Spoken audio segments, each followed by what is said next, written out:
कक्षा 10 वाणिज्य के खालिद सर इसके भी हम कॉमर्स क्लासेज में आपका स्वागत है। मैं खालिद हुसैन खान। आज हम लोग कक्षा 10 के अंतिम खाते समायोजनाओं सहित कैसे बनाया जाता है और विभिन्न समायोजनाओं का स्पष्टीकरण करेंगे। आज हम लोग ये जो जानने की कोशिश करेंगे कि समायोजना से क्या आशय है और विभिन्न प्रकार के समायोजनाओं में अंतिम रहतिया, अदत्त व्यय, पूर्वदत्त व्यय, उपार्जित आय, अनुपार्जित आय, संपत्तियों पर ह्रास और पूंजी पर ब्याज, इन समायोजनाओं का आज हम लोग स्पष्टीकरण करेंगे। समायोजना से क्या आशय है?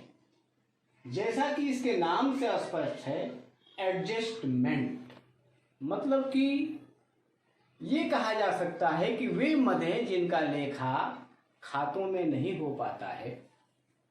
वे मद जिनका लेखा खातों में नहीं हो पाता है या अपूर्ण हुआ है, उन्हें वर्ष के अंत में अंतिम खाते बनाते समय नियमानुसार खातों में ठीक प्रकार से लिखने को समायोजन करते हैं। समायोजन से क्या आशय है? तो समायोजन से क्या आशय है, इसे पारिभाषिक रूप में हम कह सकते हैं कि वे मदे जिनका लेखा खातों में नहीं हो पाता है या अपूर्ण हुआ है या लिखने से छूट गया है, उन्हें वर्ष के अंत में अंतिम खाते बनाते समय नियमानुसार खातों में ठीक प्रकार से लिखने को समायोजन करते हैं। वे मदे जिनका लेखा खातों में नहीं हो पाता है या अपूर्ण हुआ है, उन्हें वर्ष के अंत में अंतिम खाते बनाते समय नियमानुसार खातों में ठीक प्रकार से लिखने को समायोजन करते हैं। अब ये विभिन्न समायोजनाओं के बारे में अध्ययन करेंगे। पहला है अंतिम रहतिया, क्लोजिंग स्टॉक। ये अंतिम रहतिया क्या है? तो अंतिम रहतिया वर्ष के अंत में जो माल बिकने से बच जाता है। अंतिम रहतिया क्या है? वर्ष के अंत में जो माल बिकने से बच जाता है उसे अंतिम रहतिया कहते हैं। वर्ष के अंत में जो माल बिकने से रह जाता है उसे अंतिम रहतिया कहते हैं। इसके लिए हम क्या जर्नल में लेखा करते हैं? इसके लिए हम जर्नल में लेखा करेंगे। अंतिम रहतिया को डेबिट किया जाता है और व्यापार खाता को क्रेडिट किया जाता है। अंतिम रहतिया को डेबिट और व्यापार खाता को क्रेडिट किया जाता है। अंतिम रहतिया को डेबिट किया जाता है यानी लिखेंगे क्लोजिंग अकाउंट DR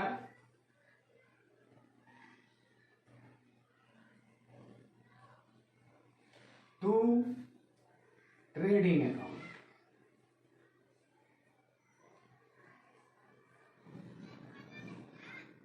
ये आपका अंतिम रहतिया का जर्नल लेखा हुआ। जब समायोजन के लेखे अंतिम रहतिया के लिए करेंगे तो closing account DR to trading account. जब हम अंतिम खाता बनाएंगे तो अंतिम खाते में इसे क्या करेंगे? इसे हम लाभ हानि खाते के, इसे आर्थिक चिट्ठे के हम एसेट्स पक्ष में लिखेंगे। ये अंतिम रहतिये के बारे में हो गया। यानी अंतिम रहतिया के बारे में कहा जा सकता है कि वर्ष के अंत में जो माल बिकने से रह जाता है, वर्ष के अंत में जो माल बिकने से रह जाता है उसे अंतिम रहतिया कहते हैं। जर्नल में हम लेखा जब करेंगे तो करेंगे कि अंतिम रहतिया ऋणी यानी closing account DR to trading account, और अंतिम खाते बनाते समय इसे हम व्यापार खाते के धनिक पक्ष में यानी क्रेडिट पक्ष में लिखते हैं तथा चिट्ठे के, आर्थिक चिट्ठे के संपत्ति पक्ष की ओर लिखते हैं। दूसरा आपका है अदत्त व्यय। जैसे कि इसके नाम से ही स्पष्ट है, अदत्त, नहीं दिया गया, नहीं अदा किया गया, वह खर्च जो नहीं अदा किया गया। ऐसे व्यय जो देने से शेष हैं, अर्थात सेवाएं प्राप्त कर ली गई हैं तथा वर्ष के अंत में भुगतान नहीं किया गया है। ऐसे व्यय जो देने शेष हैं, देने बाकी हैं, अर्थात सेवाएं प्राप्त कर ली गई है तथा वर्ष के अंत में भुगतान नहीं किया गया है, अदत्त व्यय कहलाता है। जब जर्नल में हम लेखा करेंगे इसके लिए तो क्या करेंगे, संबंधित व्यय खाता ऋणी और अदत्त व्यय खाते को हम क्रेडिट करते हैं। संबंधित व्यय खाता यानी अगर रेंट पर अगर किया गया है तो रेंट अकाउंट डीआर, अगर सैलरी पर किया गया है तो सैलरी अकाउंट डीआर, अगर कमीशन पर है तो कमीशन अकाउंट डीआर, अगर ब्याज का है तो ब्याज डीआर, अगर किराया का है तो किराया डीआर। यानी जिस मद पर अदत्त व्यय है उसे डेबिट करते हैं और क्रेडिट किसको करते हैं, आउटस्टैंडिंग खाते को टू आउटस्टैंडिंग अकाउंट,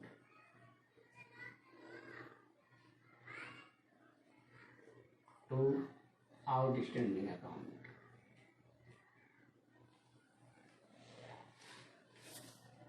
अब अदत्त व्यय को जब हम अंतिम खाते बनाएंगे, जब अंतिम बार खाते बनाते हैं तब क्या करते हैं, इसे संबंधित मद में जोड़ते हैं। संबंधित मद में क्या करेंगे, जोड़ते हैं। और चिट्ठे के किस पक्ष में लिखते हैं हम, दायित्व पक्ष में।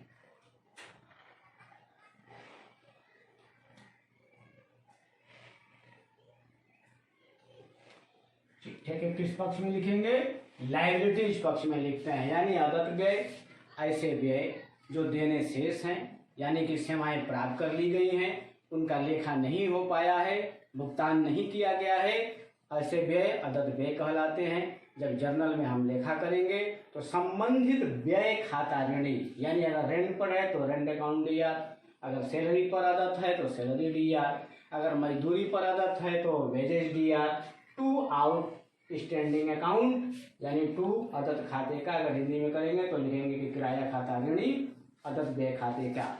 जब हम इसको अंतिम खाते बनाएंगे तो संबंधित में, यानी किराया है तो किराया में जोड़ देंगे, वेतन है तो वेतन में जोड़ देंगे, सैलरी पर है तो सैलरी पे जोड़ देंगे, और उस अदत्त व्यय के मद को जब हम आर्थिक चिट्ठा बनाएंगे तो लायबिलिटीज में लिखेंगे। तीसरा आपका है पूर्वदत्त व्यय, जस्ट इसका अपोजिट है, ऐसे खर्च जो देना बाकी है और ऐसे खर्च जो एडवांस कर दिए गए हैं। पूर्वदत्त है, प्रीपेड है, यानी ऐसे व्यय जो पेशगी दे दिए गए हैं, अर्थात सेवाएं प्राप्त नहीं की गई हैं और भुगतान कर दिया गया है। ऐसे व्यय जो पेशगी दे दिए गए हैं, अर्थात सेवाएं प्राप्त नहीं की गई हैं लेकिन भुगतान कर दिया गया है। ऐसे व्यय जो पेशगी दे दिए गए हैं, अर्थात सेवाएं प्राप्त नहीं की गई हैं लेकिन भुगतान कर दिया गया है, पूर्वदत्त व्यय कहलाते हैं। जर्नल में जब हम लेखा करेंगे तो पूर्वदत्त व्यय खाता ऋणी, यानी प्रीपेड अकाउंट डीआर,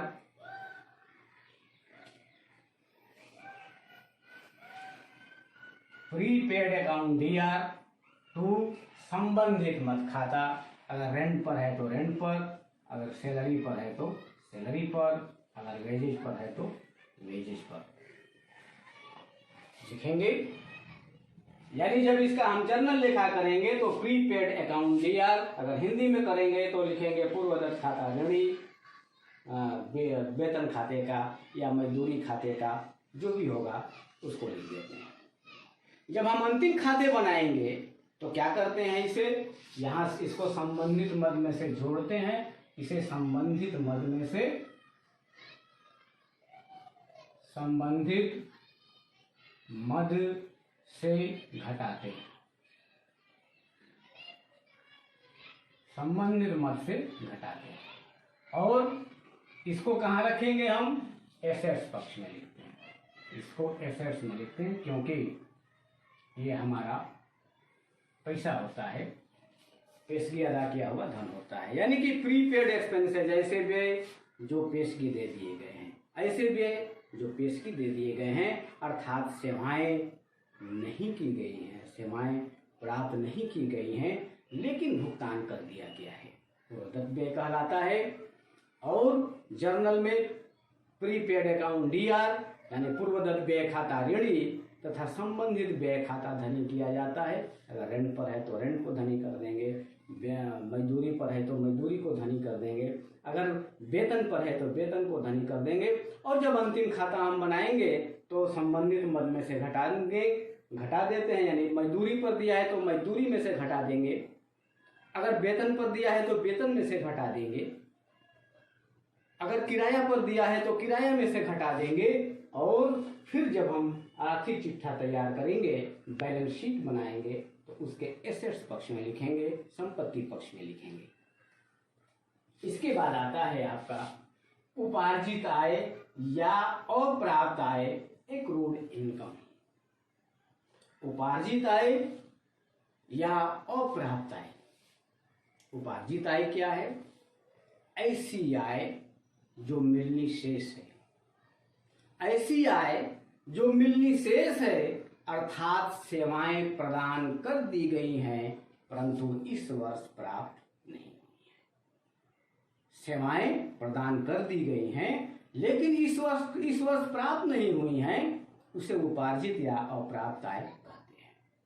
जब जर्नल में हम लेखा करेंगे तो लिखते हैं उपार्जित आय खाता ऋणी। उपार्जित आय खाता ऋणी यानी एक्रूड इनकम,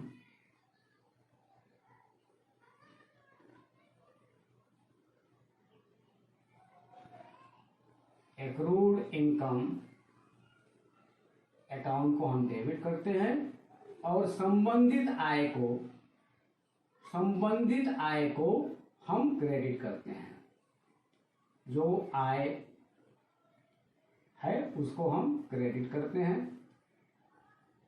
अगर कमीशन पर है तो कमीशन को क्रेडिट कर देंगे, अगर कमीशन पर है तो कमीशन को क्रेडिट करेंगे। Accrued income account DR to commission account, अगर कमीशन पर है तो कमीशन को डेबिट कर देंगे, एक्रूड इनकम दिया है।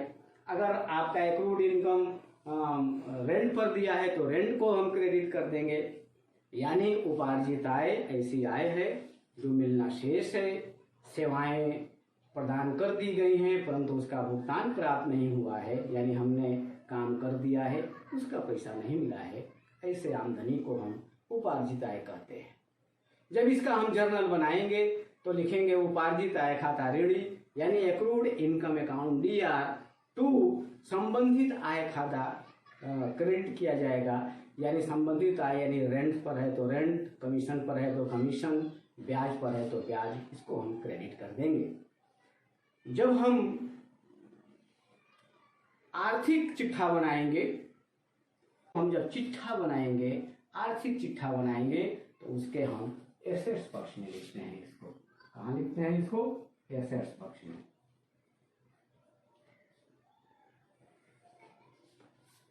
यानी उपार्जित आय या अप्राप्त आय ऐसी आय है जो कि हमने काम कर दिया है, पैसा नहीं मिला है, मिलना शेष है, उसका भुगतान प्राप्त नहीं हुआ है, इसे जर्नल में उपार्जित आय खाता ऋणी और संबंधित खाते को धनी किया जाता है, क्रेडिट किया जाता है। जब हम अंतिम खाता बनाएंगे तो संबंधित आय में से इसे जोड़ कर दिखाया जाता है, संबंधित आय में से इसे जोड़ कर दिखाते हैं, संबंधित मद में इसे हम क्या करते हैं? जोड़ देते हैं और आर्थिक चिट्ठे के एसेट्स पक्ष में लिखा जाता है। इसके जस्ट उलट अनुपार्जित आय या पेशगी प्राप्त आय। उपार्जित आय क्या है? काम कर दिया, पैसा नहीं मिला। अनुपार्जित आय काम नहीं किया, पैसा मिल गया। ऐसी आय जो पेशगी प्राप्त हो गई है, ऐसी आय जो पेशगी प्राप्त हो गई है अर्थात कमाई नहीं गई है परंतु धनराशि प्राप्त हो गई है, अनुपार्जित आय कहलाती है। जर्नल में संबंधित आय खाता, जर्नल में संबंधित आय खाता हम डेबिट करते हैं। जैसे कि कमीशन है तो कमीशन को हम डेबिट करेंगे,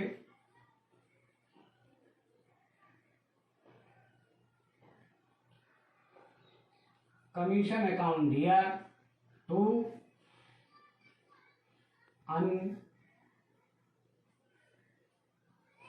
एक्रूड इनकम।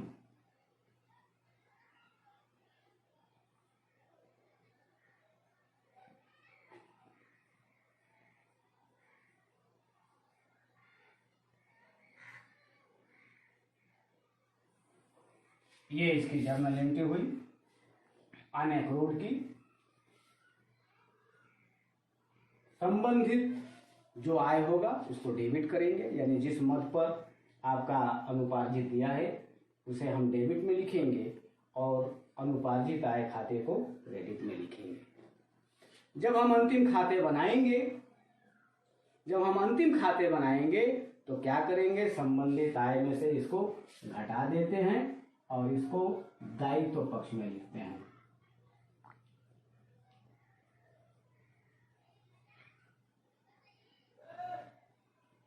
इसे हम लायबिलिटीज पक्ष में लिखते हैं, यानी संबंधित मद से इसको क्या करेंगे, माइनस कर देते हैं।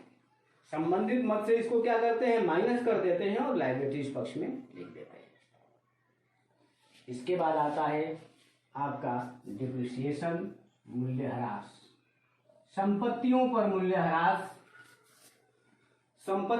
मूल्यह्रास किस पर यह ह्रास किया जाता है, अचल संपत्तियों के निरंतर प्रयोग के कारण आने वाली जो कमी होती है उसे मूल्यह्रास कहते हैं।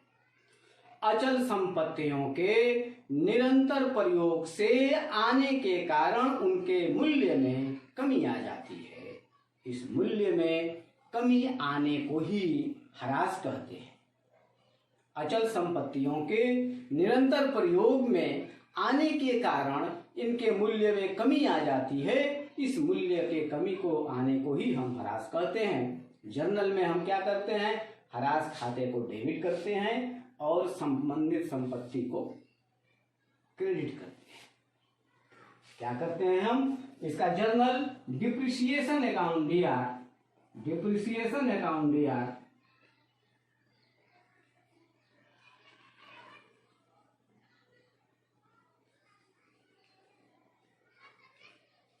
यानी ह्रास खाता ऋणी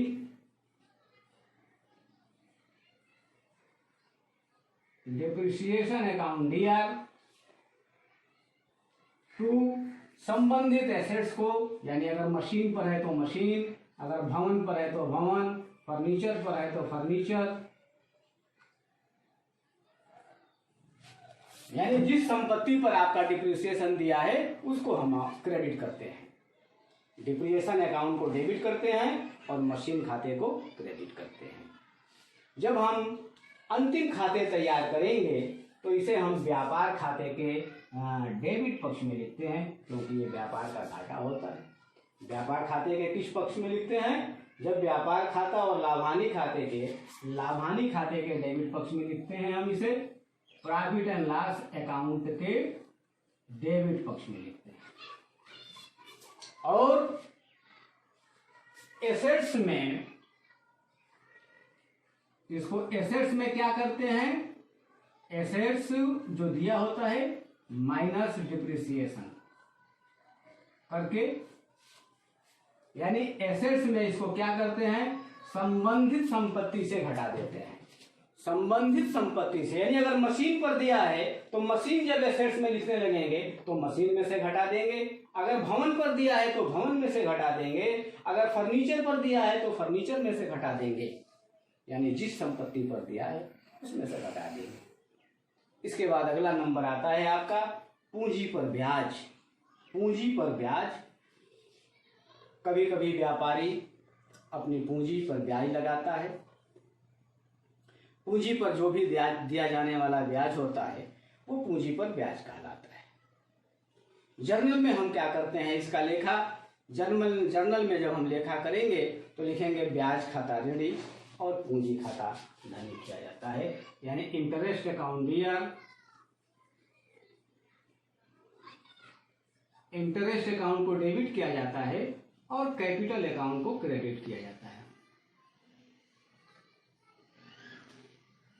ब्याज खाता ऋणी पूंजी खाते का, अगर हिंदी में हम करेंगे तो लिखेंगे इंटरेस्ट ब्याज खाता ऋणी पूंजी खाते का, अगर अंग्रेजी में हम करते हैं तो लिखेंगे interest account DR, interest account DR to capital account. जब हम अंतिम खाते बनाएंगे तो अंतिम खाते बनाते समय इसको क्या करते हैं, हम लाभ हानि खाते के डेबिट पक्ष में लिखते हैं। इसे भी हम लाभ हानि खाते के किस पक्ष में लिखते हैं, डेबिट पक्ष में। लाभ हानि खाते के डेबिट पक्ष में लिखते हैं। और जब अंतिम खाते बनाएंगे तो अंतिम खाते में लायबिलिटीज पक्ष में पूंजी में इसको जोड़ दिया जाता है। कहां जोड़ा जाता है, लायबिलिटीज में।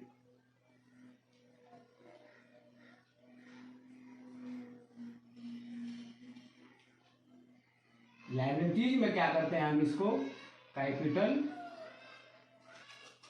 प्लस इंटरेस्ट, यानी इसको जोड़ करके दिखाया जाता है। ये 7 मतलब 1 से लेकर के 7 तक पहले पार्ट में समाज योजनाओं का अध्ययन हम लोगों ने किया।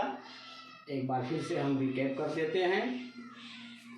समाज योजना से क्या आशय है, वे मदे जिनका लेखा खातों में नहीं हो पाता है या अपूर्ण हुआ है, उन्हें वर्ष के अंत में अंतिम खाते बनाते समय नियमानुसार खातों में ठीक प्रकार से लिखने को समायोजन करते हैं। वे मदे जिनका लेखा खातों में नहीं हो पाता है या अपूर्ण हुआ है, उन्हें वर्ष के अंत में अंतिम खाता बनाते समय नियमानुसार खातों में ठीक प्रकार से लिखने को समायोजन कहते हैं।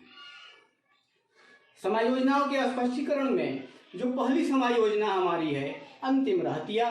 अंतिम रहतिया क्या है, वर्ष के अंत में जो माल बिकने से बच जाता है उसे अंतिम रहतिया कहते हैं। जर्नल में अंतिम रहतिया, जब जर्नल बनाएंगे तो अंतिम रहतिया को डेबिट यानी closing account DR to trading account लिखेंगे। अगर हिंदी में करेंगे तो लिखेंगे अंतिम रहतिया ऋणी व्यापार खाते का। जब हम बैलेंस शीट बनाएंगे तो बैलेंस शीट बनाते समय इसे व्यापार खाते के धनी पक्ष में लिखा जाता है और चिट्ठे के संपत्ति पक्ष में लिखा जाता है। अदत्त व्यय ऐसे व्यय जो देने शेष हैं अर्थात सेवाएं प्राप्त कर ली गई हैं तथा वर्ष के अंत में भुगतान नहीं किया गया है, ये अदत्त व्यय होते हैं। जर्नल में जब एंट्री करेंगे तो लिखेंगे संबंधित व्यय खाता ऋणी, यानी कि संबंधित व्यय खाता रेंट पर दिया है तो रेंट ऋणी, सैलरी पर दिया है तो सैलरी ऋणी तथा अदत्त व्यय खाते का टू आउटस्टैंडिंग अकाउंट। और जब अंतिम खाता बनाएंगे तो संबंधित मद में इसे हम संबंधित मद में क्या करते हैं, जोड़ते हैं और लायबिलिटीज पक्ष में दिखाते हैं। पूर्वदत्त ऐसे व्यय जो पेशगी दे दिए गए हैं अर्थात सेवाएं प्राप्त नहीं की गई हैं लेकिन भुगतान कर दिया गया है, पूर्वदत्त व्यय कहलाता है।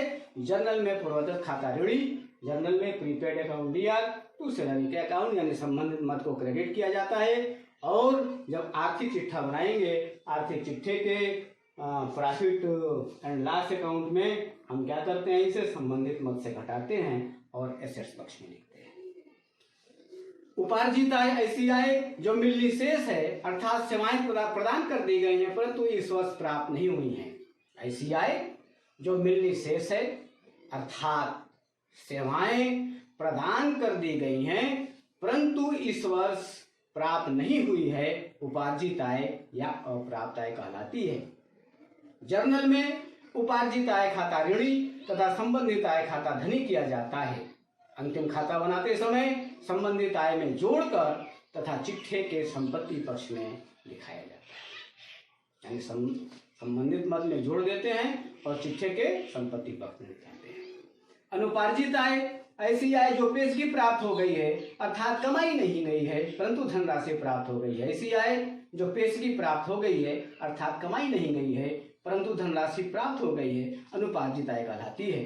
जर्नल में संबंधित आय खाता ऋणी तथा अनुपार्जित आय खाते को धनी किया जाता है, यानी संबंधित आय खाता से मतलब अगर रेंट पर है तो rent account DR to unaccrued, अगर सैलरी पर है तो salary account DR to unaccrued, अगर कमीशन है तो commission account DR to unaccrued account. जब अंतिम खाता बनाएंगे तो संबंधित आय में से घटाकर दिखाते हैं और चिट्ठे के दायित्व पक्ष की ओर दिखाया जाता है। इसके बाद आता है संपत्तियों पर ह्रास अचल संपत्तियों के निरंतर प्रयोग के कारण। अचल संपत्तियों के निरंतर प्रयोग के कारण इनके मूल्य में कमी आ जाती है। इस मूल्य में कमी आने को ही ह्रास कहते हैं। अचल संपत्तियों के निरंतर प्रयोग में आने के कारण इनके मूल्य में कमी आ जाती है। इस मूल्य में कमी आने को ही ह्रास कहते हैं। जर्नल में ह्रास खाता ऋणी तथा संबंधित संपत्ति खाता धनी किया जाता है। यानी कि depreciation account DR to machine account या depreciation account DR to furniture account, depreciation account DR to building account, यानी जिस पर दिया है उसको क्रेडिट करते हैं। जब अंतिम खाते बनाएंगे तो इसे हम प्रॉफिट एंड लॉस के डेबिट में लिखते हैं। प्रॉफिट एंड लॉस के इसको डेबिट में लिखते हैं और एसेट्स में संबंधित संपत्ति से घटाया जाता है। यानी भवन पर दिया है तो भवन में से घटा देंगे, मशीन पर दिया है मशीन में से घटा देंगे, फर्नीचर पर दिया है तो फर्नीचर में से घटा देंगे। इसके बाद आता है पूंजी पर ब्याज। पूंजी पर जो ब्याज लगाया जाता है उसे हम पूंजी पर ब्याज कहते हैं। और जर्नल में जब हम एंट्री करेंगे तो ब्याज खाता ऋणी और पूंजी खाता धनी किया जाता है। यानी इंटरेस्ट अकाउंट या टू कैपिटल अकाउंट। जब अंतिम खाते बनाएंगे तो प्रॉफिट एंड लॉस के डेबिट पक्ष में लिखेंगे और लायबिलिटीज पक्ष में कैपिटल में जोड़ेंगे। जब लायबिलिटीज पक्ष में ले जाएंगे, कैपिटल जब लिखने लगेंगे तो उस कैपिटल में इस ब्याज की रकम को हम जोड़ देते हैं। एक बात आप ध्यान दीजिएगा कि समायोजना अगर तलपट में दिया है तो उसका लेखा एक जगह होता है, सिर्फ एक जगह होता है, दोनों जगह नहीं होगा। और अगर तलपट के बाहर है तो जो दोनों जगह होता है। जैसे अंतिम रहतिया अगर तलपट के अंदर दे दिया गया है, अगर तलपट के अंदर दे दिया गया है तो सिर्फ एसेट्स में लिखेंगे। अगर अदद व्यय तलपट के अंदर दे दिया गया है तो सिर्फ लायबिलिटीज में लिखेंगे। अगर पूर्वदत्त व्यय तलपट के अंदर दिया है तो सिर्फ एसेट्स में लिखेंगे। अगर उपार्जित आय तलपट के अंदर दिया है तो सिर्फ एसेट्स में लिखेंगे। अनुपार्जित आय अगर तलपट के अंदर दिया है तो सिर्फ लायबिलिटीज में लिखेंगे। संपत्तियों पर ह्रास अगर तलपट में दिया है तो सिर्फ प्रॉफिट एंड लॉस में लिखेंगे। पूंजी पर ब्याज अगर तलपट में दिया है तो सिर्फ प्रॉफिट एंड लॉस में लिखेंगे। यानी अगर तलपट से बाहर समायोजना है तो ये जो नियम है ये चलेगा। अगर समायोजना के अंदर है तो एक जगह वो अपनी मेरिट के हिसाब से लिखा जाएगा। अगले जब वीडियो में हम लोग मिलेंगे तो जो समायोजना